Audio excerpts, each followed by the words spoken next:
কিছু চোর, কিছু চাকরি চোর, কিছু মেধা চোর যারা তাদেরকে বাঁচাবার জন্য জনগণের ট্যাক্সের কোটি কোটি টাকা দিয়ে তাদেরকে সেফ রাখার জন্য অপচেষ্টা চালাচ্ছে। আমরা অল্টারনেটিভ পলিটিক্সের কথা বলি, বিকল্পের সন্ধানের কথা বলি। আমরা রাজ্য সরকারকে এখান থেকে একটা প্রস্তাব দিতে চাই, আগামী দিনে যে সমস্ত পরীক্ষাগুলো নিয়ে হবে ওএমআর শিটের একটা কার্বন কপির ব্যবস্থা করা হোক। যে ছেলে মেয়ে পরীক্ষা দেবে পরীক্ষার শেষে তার কার্বন কপিটা বাড়িতে নিয়ে চলে যাবে। পরীক্ষার শেষে রেজাল্ট আউট হবে যখন অরিজিনাল যে ওএমআর শিট থাকবে সেটা ওয়েবসাইটের মাধ্যমে আপনার ডাউনলোড করে দেওয়া হবে। পৃথিবীর যে কোনো প্রান্তের মানুষ চাইলে কোন ছেলে ওয়েস্ট বেঙ্গল গভর্নমেন্টের এই সার্ভিসে এক্সামে ওএমআর শিটে কত নাম্বার পেয়েছে তার দেখার সুব্যবস্থা করে দিতে হবে, তাহলেই তো চুরি বন্ধ হয়ে যাবে।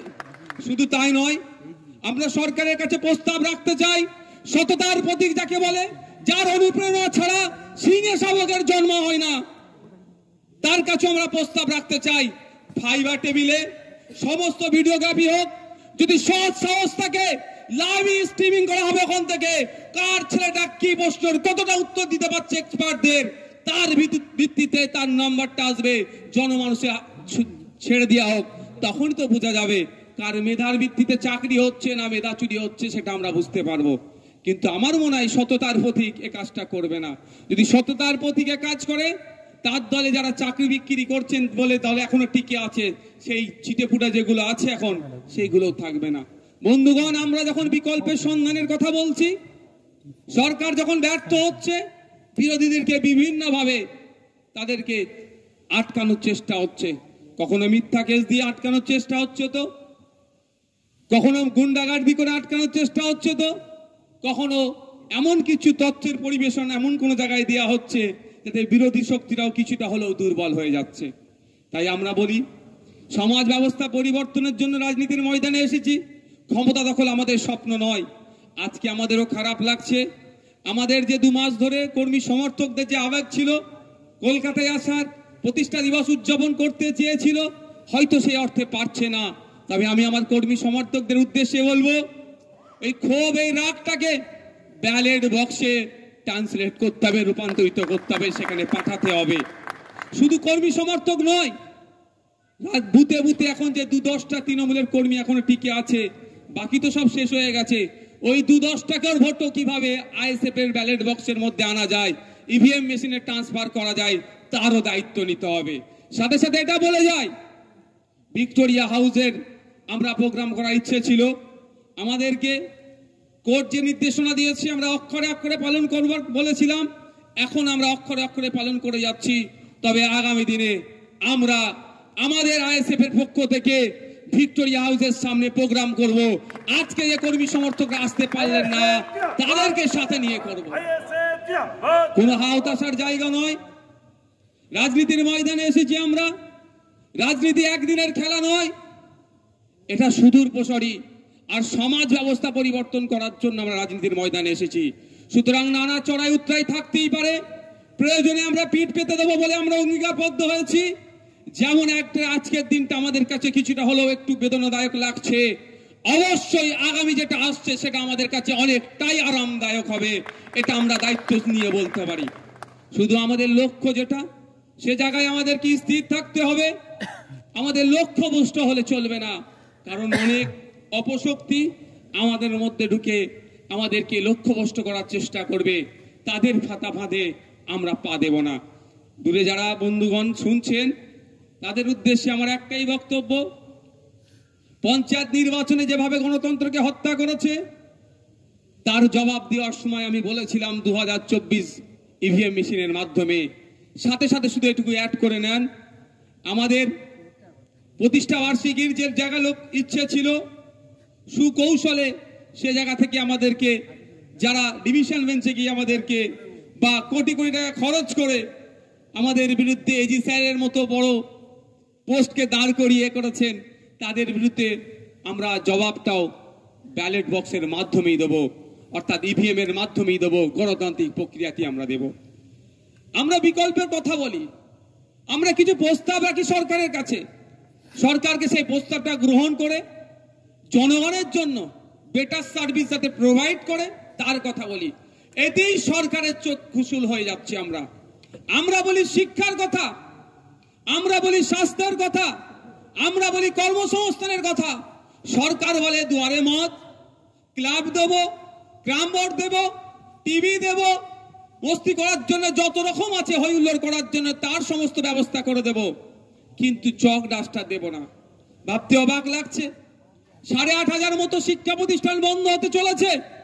এর বিরোধিতা যখন করি তখনই সরকার আমাদেরকে দমিয়ে দেওয়ার চেষ্টা করে। আজকে আমরা ভুলে যাচ্ছি না, প্রেসিডেন্সি ইউনিভার্সিটিকে বিশ্বমানের ইউনিভার্সিটি করার কথা বলেছিল এই মাননীয়া, একটা মেন্টর গ্রুপ তৈরি করেছিল। আজকে সেই মেন্টর গ্রুপের ভূমিকা কি আজকের এই প্রতিষ্ঠা দিবস থেকে আমরাও জানতে চাইছি। আশা করছি মাননীয়ের জবাব দেবে।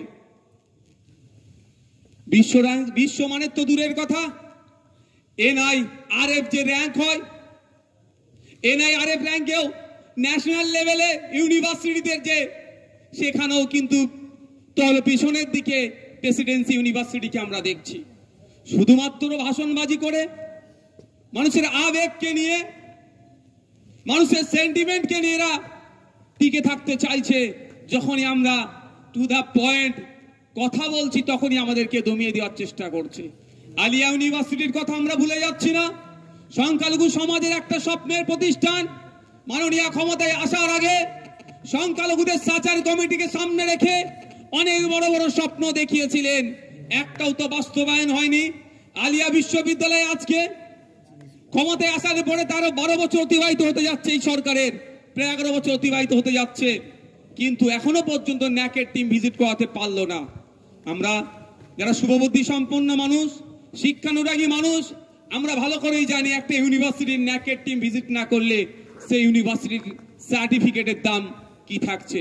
এ কথাগুলি যখন আমরা বলছি তখনই ISF কে কিভাবে আটকানো যায় তার সমস্ত রকম অপচেষ্টা চালাচ্ছে।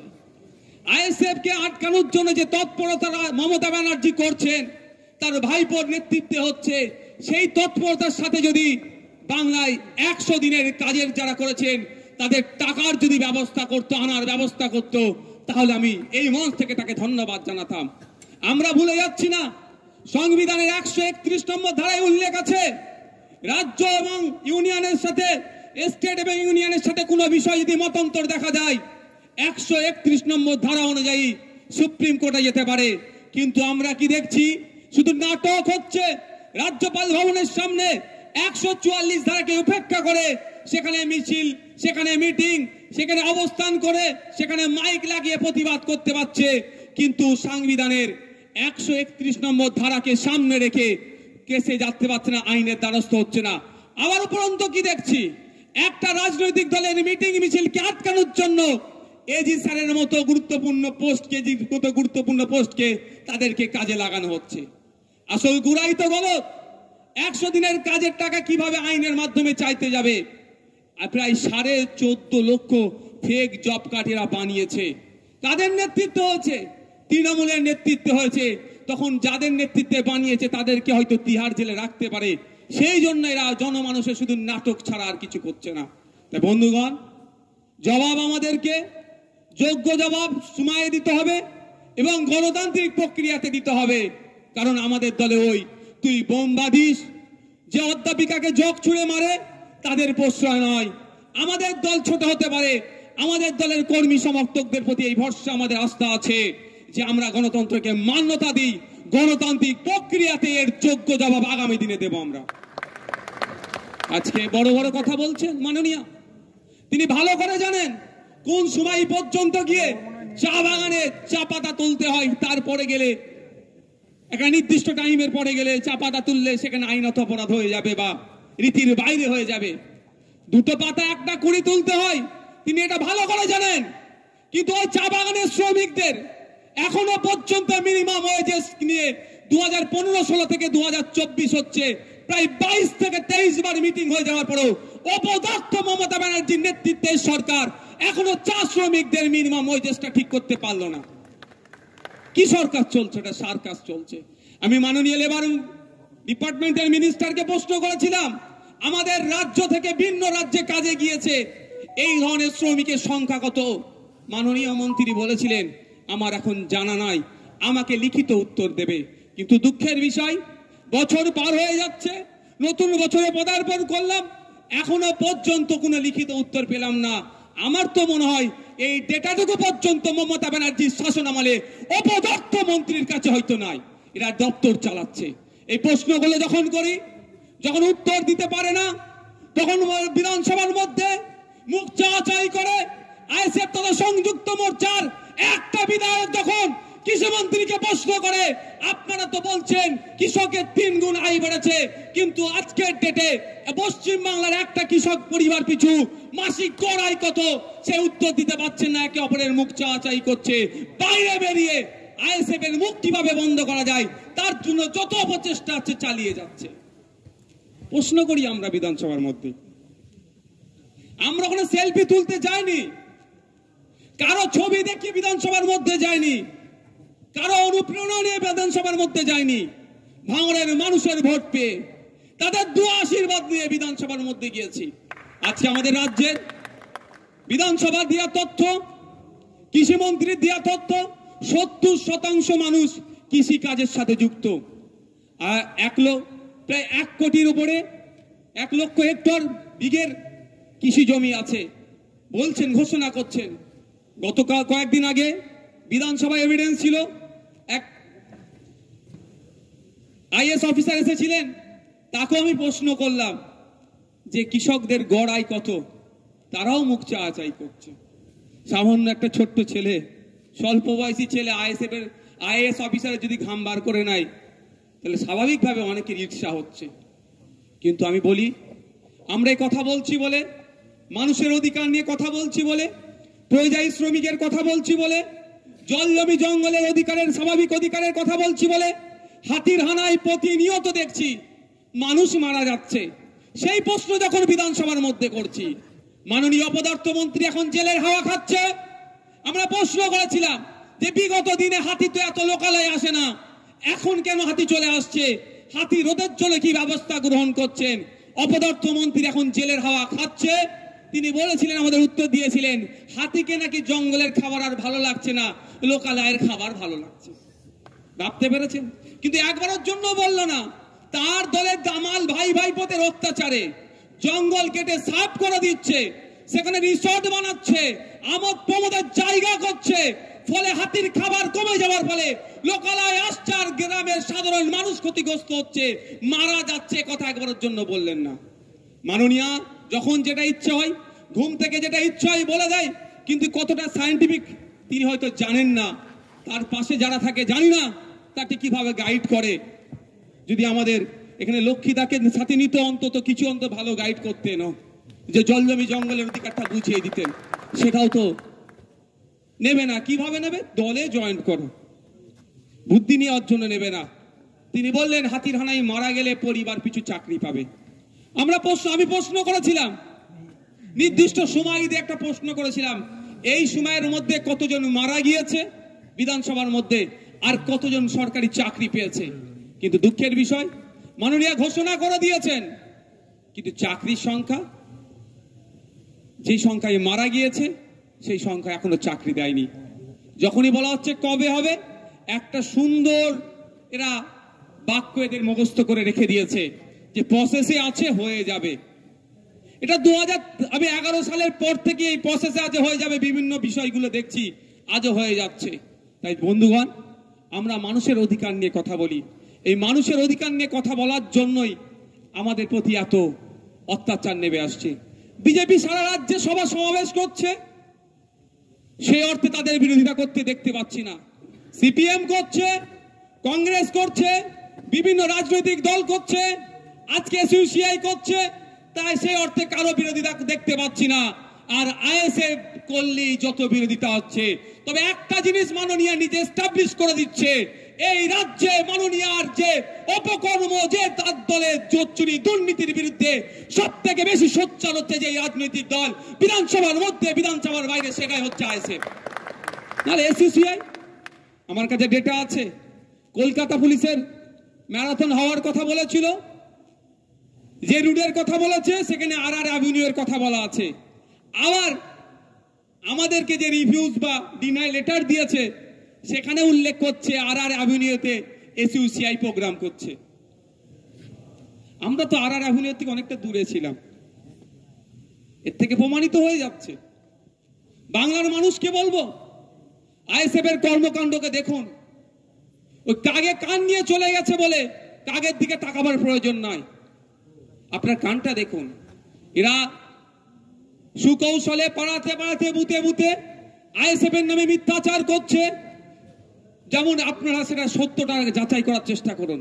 যখন আনিসের বাড়ি ছুটে যাচ্ছি, ওয়াকাফ প্রপার্টি নিয়ে কথা বলছি, মাদ্রাসায় শূন্য পদের সংখ্যা 10,000-এর বেশি হয়ে যাচ্ছে কেন, এই আওয়াজ যখন তুলছি, ওবিসি সংরক্ষণের কথা যখন বলছি, দেবত্ব সম্পত্তি উদ্ধারের কথা যখন বলছি, রিফিউজি ল্যান্ডের উদ্ধারের কথা যখন বলছি, ফেক এসটি/এসসি সার্টিফিকেট কেন ইস্যু করা হচ্ছে, এর বিরোধিতা যখনই আমরা করছি, এক কথায় আর্থ সমাজ মানুষের আর্থ সামাজিক মান উন্নয়নের কথা যখন বলছি, তখন আইএসএফ হয়ে যাচ্ছে মুসলমানের দল, তখন আইএসএফ হয়ে যাচ্ছে বিজেপির দালাল, তখন আইএসএফ ভোট কাটতে এসেছে বলে আইএসএফ কে দেখে দেওয়ার চেষ্টা করছে। বন্ধুগণ, মানুষের অধিকার নিয়ে কথা বলছি। 2021 সালের আগে ঠিক একই ভাবে বলা হচ্ছিল এই 21-এর নির্বাচনে বিজেপি এসে যাবে। এখন তৃণমূলকে সবাই সুযোগ দাও, নো ভোট তো বিজেপি বলেছিল। কিন্তু দিনের শেষে কি দেখলাম, আমরা আমাদের জনপ্রতিনিধি ঢুকাতে পারলাম না, মধ্যখানে বিজেপি আর তৃণমূল একজন সংখ্যাগরিষ্ঠতা নিল, একজন সেকেন্ড অপোজিশনের জায়গাটা দখল করে নিল। আমরা যদি ওদের কথা শুনে যদি নির্বাচন প্রক্রিয়া অংশগ্রহণ থেকে বিরত থাকতাম, বিধানসভার মধ্যে ঢুকে যে এসটি/এসসি থেকে শুরু করে সংখ্যালঘু, দলিত, আদিবাসী উচ্চ বর্ণের এক কথায় মানুষের অধিকারের কথা বলছি, হয়তো সেটাও সে বলার জায়গা থাকতো না। তাই 2024 আসছে, আবার এরা ইস্যু তৈরি করবে, ইলেকশন আসবে, ইস্যু আসবে, কিন্তু আপনাকে আমাকে আপনার আমার জনপ্রতিনিধি লোকসভার মধ্যে পাঠাতে হবে। কৃষি বিল যখন পাস হয়েছিল, অপদার্থকে তাদেরকে ভোট দিয়ে আমরা পাঠিয়েছিলাম, তাদের কি ভূমিকা ছিল, তালাক বিলের বিরুদ্ধে তাদের কি ভূমিকা ছিল, বিভিন্ন বিলগুলোর বিরুদ্ধে তাদের কি ভূমিকা ছিল, সেটা আমরা দেখে নিয়েছি। সুতরাং আগামী দিনে যে সমস্ত জনবিরোধী বিল যদি কেউ আনতে চায়, তাদের বিরোধিতা করার যদি যে স্ট্রং কে বিরোধিতা করে, তাহলে সেটা প্রথম সারিতে আইএসএফ থাকবে এবং অবিজেপি অতৃণমূল যারা আছে তাদের হাতকে আগামী দিনে শক্ত করবেন। পশ্চিম বাংলা থেকে জনগণের জনপ্রতিনিধি তৈরি করে পার্লামেন্টের মধ্যে পাঠান, যে সমস্ত জনবিরোধী বিলগুলো আসবে তার বিরুদ্ধে যেন স্ট্রং প্রতিবাদ করতে পারে, সেই আশা আপনাদের কাছে রাখবো। না হলে ভোট আসবে, সিএ এর কথা হবে, ভয় দেখানো হবে, দেশ থেকে তাড়িয়ে দেওয়ার কথা হবে, ভোট মিটে যাবে, সব ভুলে যাবে। কিন্তু যাদেরকে আমরা ভোট দিয়ে পাঠাচ্ছি, যখন কৃষি বিল বিধানসভায় পাশ হয়, সেই সময় কি ভূমিকা ছিল পশ্চিমবাংলা থেকে যে সমস্ত তৃণমূলের বিধায়করা গিয়েছিল?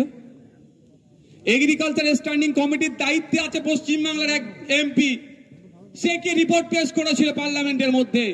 প্রয়োজনে খুললে পাওয়া যাবে, দেখতে পাবেন বকলমে বিজেপি কি সহযোগিতা করেছে। তাই অনুরোধ করব যে আপনারা সজাগ সতর্ক হন, মানুষের অধিকার নিয়ে যারা কথা বলছে তাদের পাশে থাকুন। আমরা নির্দিষ্ট কিছু বিষয় আজকে এখান থেকে দাবি রাখতে চাই। আমি শেষে যদি সময় পাই বলবো, নাহলে মিডিয়ার মাধ্যমে রাজ্যের মুখ্যমন্ত্রীর কাছে অর্থ দপ্তর নিয়ে একটা প্রস্তাব রাখবো। সত্যিকারের অর্থে যদি বাংলার অর্থনৈতিক চাকা পরিবর্তন করতে চাই, অর্থনৈতিক দুরবস্থা যদি কাটাতে চাই, আমি আইএসএফ এর পক্ষ থেকে একটা প্রস্তাব রাখবো, সেটা মেনে নেবেন। সময় স্বল্প, কোর্ট নির্ধারিত সময় আমরা মান্যতা দিয়ে চলবো। আজকে ভাবতে অবাক লাগছে, আশাকর্মী এবং অঙ্গনারী যারা কর্মী আছেন, গ্রামীণ স্বাস্থ্য ব্যবস্থার ব্যাকবোন বলে তারা মনে করি যাদেরকে, তাদের সাম্মানিক ভাতা কত? আমরা এই জায়গা থেকে দাঁড়িয়ে অ্যানাউন্স করতে চাই, বলতে চাই রাজ্য সরকারকে, তাদের 15,000 টাকার মাইনে বা সাম্মানিক ভাতার ব্যবস্থা করতে হবে, কারণ তারা গ্রামীণ স্বাস্থ্য ব্যবস্থার ব্যাকবোন হিসাবে কাজ করে। তাদেরকে খাটিয়ে নেওয়া হচ্ছে, তাদের মজুরির দাম দেওয়া হচ্ছে না। ঠিক একইভাবে সিভিক ভলেন্টিয়ার বাঁচাও পার্শ্ব শিক্ষকদের কথাও বলি আমরা, সমকাজে সমবেতন দিতে হবে।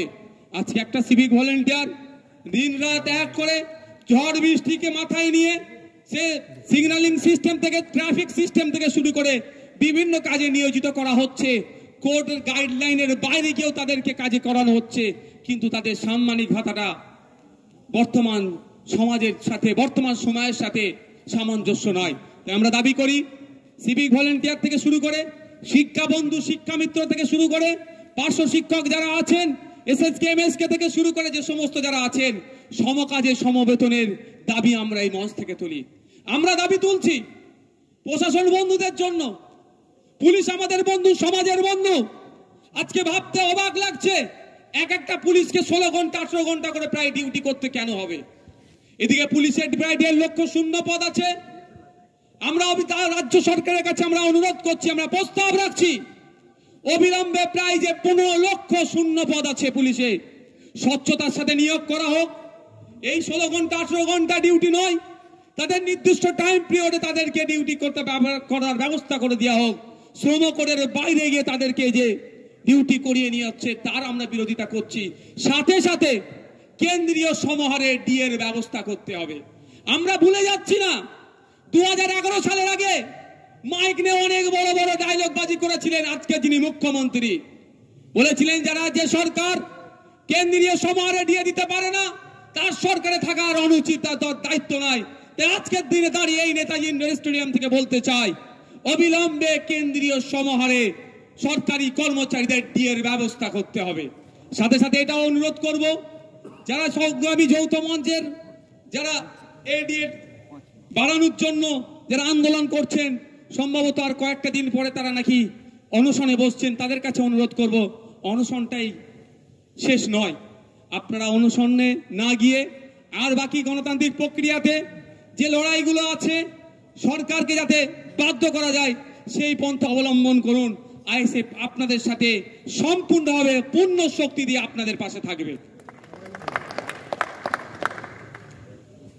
আমরা একটা জিনিস অবাক হয়ে যাই, বিভিন্ন সময় সন্ধ্যার বিভিন্ন দিনের সন্ধ্যায় একটা জিনিস আমি দেখি যে এক প্রকার সাজুগুজু করে মিডিয়া বন্ধুদের মানে সামনে যেভাবে ডিবেটে বসে চোরেদের হয়ে গলা ফাটাতে, সেখানে বসে চাকরি চুরির কথা বললে আইনি জটিলতা আছে, অমিকের কথা বললে আইনি জটিলতা আছে। কিন্তু এমনও অনেক দেখিয়ে দিতে পারি আমরা নিয়োগের ক্ষেত্রে যেখানে কোনো কেস নাই, সেই নিয়োগও সরকার বন্ধ রেখেছে। তারপরেও বলবো আইএসএফ কে মিটিং মিছিল করতে দেওয়া যাবে না।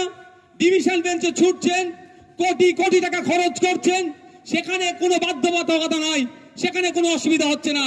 যে আইনি জটিলতার নাম দিয়ে আপনারা চাকরিগুলোকে আটকে রেখেছেন, নিয়োগগুলোকে বন্ধ করে রেখেছেন, সেই আইনি জটিলতার জন্য আপনারা কেন টাকা খরচ করে লয়ার রাখছেন না?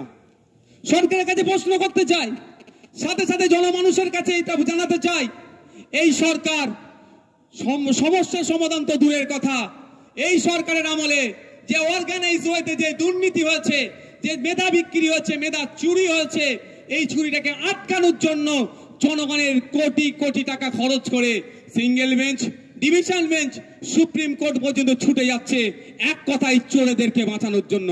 যে সরকার চোরেদেরকে বাঁচানোর জন্য, আমাদের মেধাকে যারা চুরি করেছে তাদেরকে বাঁচানোর জন্য আমাদের ট্যাক্সের টাকা দিয়ে আইনি লড়াই করছে, সেই সরকারের এই সরকারে থাকার যোগ্য নয়। দুঃখের বিষয়, এমপি এমএলএ এর ক্ষেত্রে রাইট টু রিকল নয়। যদি রাইট টু রিকল থাকতো আমার মনে হয় এই আজকের দিন আমাদের দেখতে হতো না, বাংলার জনগণ এদেরকে উপরে বঙ্গোপসাগরে ফেলে দিত।